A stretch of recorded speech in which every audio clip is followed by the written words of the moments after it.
नमस्कार दोस्तों, आप देख रहे हैं MD Bharat news. MD Bharat news में आपका स्वागत है। मैं मनोज पटेल आपको ले चलता हूं आज के समाचार की ओर। रमा लाइब्रेरी, जहां ज्ञान मिलता है आरामदायक वातावरण में। High speed wifi, luxury chair, sound proof hall और डेली न्यूज़पेपर का आनंद ले। पार्किंग, सीसीटीवी सुरक्षा और आरओ वाटर की सुविधा भी उपलब्ध। हमारा पता गायत्री गेट के अंदर, दमोह।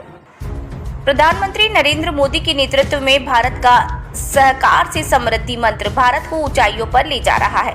भोपाल के रविंद्र भवन में आयोजित राज्य स्तरीय सहकारी सम्मेलन और राष्ट्रीय डेयरी विकास बोर्ड और मध्य प्रदेश सरकार के बीच सहकारिता अनुबंध पर हस्ताक्षर कार्यक्रम में गृह और सहकारिता मंत्री अमित शाह, मुख्यमंत्री मोहन यादव, प्रदेश अध्यक्ष वीडी शर्मा, सहकारिता मंत्री विश्वास सारंग और राज्य मंत्री लखन पटेल की उपस्थिति में सहभागिता की। ये पहल ग्रामीण अर्थव्यवस्था को सशक्त करने, किसानों, महिलाओं, पशुपालकों और मत्स्य पालकों को आत्मनिर्भर बनाने की दिशा में एक बड़ा कदम है। सहकारिता आंदोलन अब जन आंदोलन बनकर सहकार से समृद्धि के संकल्प को साकार करने की ओर अग्रसर है। बोलिए भारत माता की, भारत माता की, गौ माता की।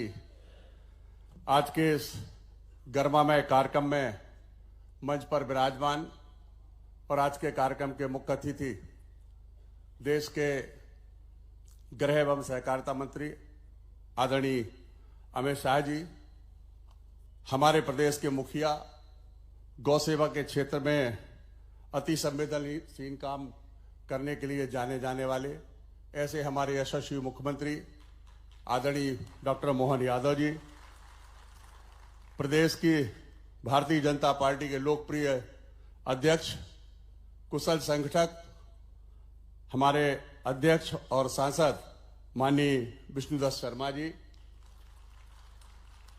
मध्य प्रदेश शासन के मेरे साथी, खेल एवं युवक कल्याण सहकारिता मंत्री आदरणीय विश्वास सारंग जी, मंच पर विराजमान मुख्य सचिव आदरणीय अनुराग जी, भारत सरकार के सहकारिता सचिव आदरणीय आशीष जी, मेरे सम्मुख विराजमान सभी मेरे मंत्रिमंडल के सभी सदस्यगण, सभी सांसदगण, विधायकगण, उपस्थित सभी अधिकारी, कर्मचारी एवं पूरे प्रदेश से आए सभी सहकारिता और दुग्ध उत्पादन के क्षेत्र में काम करने वाले किसान भाइयों, सभी का मैं हाथ जोड़कर बहुत बहुत स्वागत करता हूं, वंदन करता हूं, अभिनंदन करता हूं।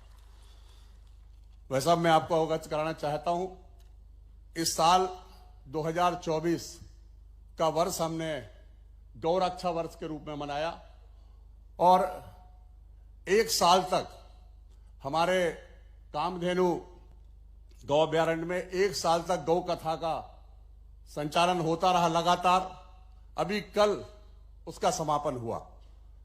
मैं आपको जानकारी ये भी देना चाहता हूं कि हमारे 6 दुग्ध संघों में लगभग 6000 दुग्ध उत्पादक समितियां हैं, जिनसे लगभग 2.5 लाख किसानों का दूध प्रतिदिन 10 लाख लीटर का कलेक्शन होता है। एनडीडीबी के एग्रीमेंट के बाद, एमओयू के बाद ये 6000 से बढ़कर के 9000 लगभग समितियों तक हम पहुंचेंगे और जो 10 लाख लीटर दूध आज हम इकट्ठा कर रहे हैं वो लगभग 20 लाख लीटर तक हम पहुंचाने का काम करेंगे। ये अनुबंध 5 साल तक का होगा और कुछ लोगों ने जो बीच में बात कही कि साहब सांची का नाम बदल जाएगा, तो मैं सबको आप बताना चाहता हूं, सभी उपस्थित पत्रकार मित्रों से भी कहना चाहता हूं कि सांची का ब्रांड रहेगा मजबूतीकरण करने के लिए और उसको नए तरीके से चलाने के लिए एमओयू किया गया है।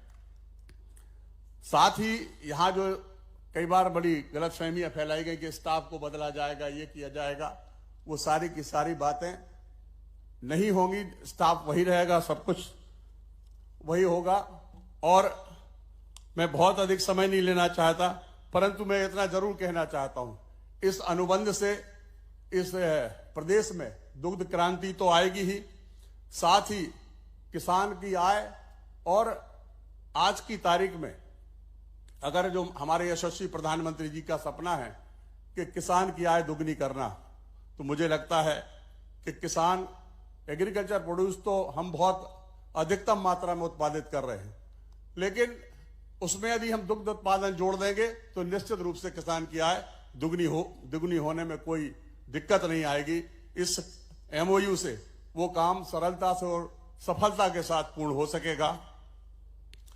भाई साहब, एक निवेदन करना चाहता हूं। भाई, हमारे यशस्वी मुख्यमंत्री जी के नेतृत्व में एक बहुत बड़ा फैसला लिया गया और हमारे कैबिनेट के सभी सदस्यगणों ने उसमें भरपूर तरीके से समर्थन किया। उसका मैं आपको सिर्फ 2 लाइन करके आपको बताना चाहता हूं कि अभी एक फैसला लिया गया कि जैसे एमओयू जब हमारा हो रहा है तो दुग्ध उत्पादन के लिए गाय और भैंस हम खरीदने के लिए हमने 25 की एक यूनिट बनाई है, जिसमें 25 गाय और 25 भैंस या 25 भैंस हम ले सकेंगे।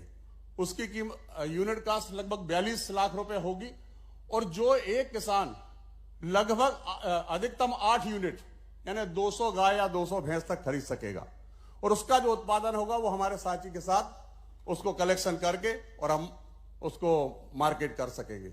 एक और जो मध्य प्रदेश की सबसे बड़ी समस्या आज थी, मतलब ये है सड़क पर गौ माता, उसके मतलब उस गौ माता सड़क पर ना दिखे, उसके लिए स्वावलंबी गौशालाओं का निर्माण करने का निर्णय भी कैबिनेट ने लिया है।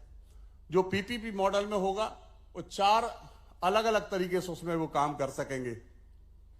उसमें सीएनजी बनाकर भी काम कर सकेंगे, उसमें दुग्ध उत्पादन भी करेंगे, खाद बनाएंगे। जो जैविक खाद की हम बात करते हैं सबसे बड़ी बात वो होगी और उससे भी महत्वपूर्ण बात इसके अंदर होगी जो ब्रीड इंप्रूवमेंट की बात होगी।